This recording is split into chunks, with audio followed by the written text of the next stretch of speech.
અકબર અને બિરબલ બંનેમાં ગધેડો કોણ?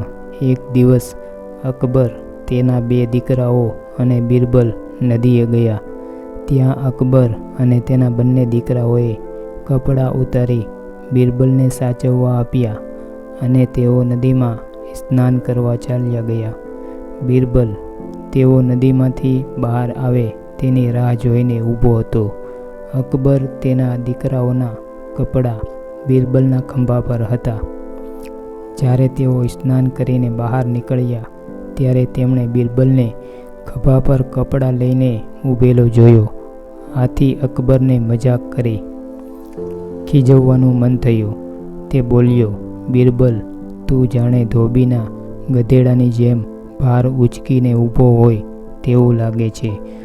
હાજર જવાબી બિરબલ તરત જ બોલ્યો, જહાંપનાહ, ધોબીનો ગધેડો તો એક જ ગધેડાનો ભાર ઉંચકે, મેં તો 3 ગધેડાનો ભાર ઉંચક્યો છે. અકબર તેનો જવાબ સાંભળીને ચૂપ જ થઈ ગયો. મિત્રો, વિડીયો પસંદ આવ્યો હોય તો વિડીયોને લાઈક કરો અને ચેનલને સબસ્ક્રાઈબ કરો.